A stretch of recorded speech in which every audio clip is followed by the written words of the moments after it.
এই যে গণ অভ্যুত্থানটা হলো, এটা আপনারা একটু সব মনোযোগ দিয়ে একটু একটু সময় নিয়ে শুনবেন যে আমাদের এই গণ অভ্যুত্থানটা যে হলো, এখানে কিন্তু কিন্তু আওয়ামী লীগের অনেকগুলো অ্যাসেট রেখে তারা চলে গিয়েছিল এবং এই নির্বাচন কমিশনটা 15 বছর তারা নিজেদের মতন সাজিয়েছিল।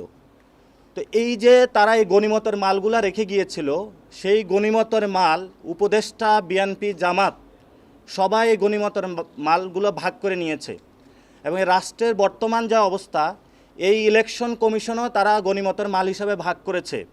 আর্মি এক ভাগ নিয়েছে, বিএনপি এক ভাগ নিয়েছে, জামাত এক ভাগ নিয়েছে। কিন্তু আমরা তো জনগণের একটা প্রতিষ্ঠান হিসাবে এই নির্বাচন কমিশনকে দেখতে চাই।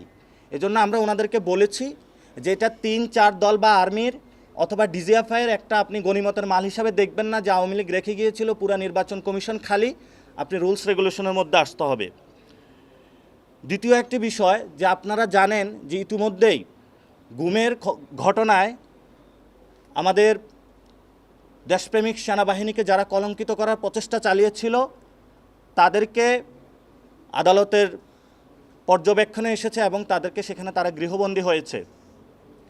কিন্তু গত 15 বছরে সে সকল ব্যক্তির মধ্যে যেমন জিয়াউল আহসান, আপনাদের নাম জানেন, উনিও এই নির্বাচন কারচুপি থেকে শুরু করে এই প্রতিষ্ঠানটা ধ্বংসের মধ্যে অন্যতম কারিগর ছিল।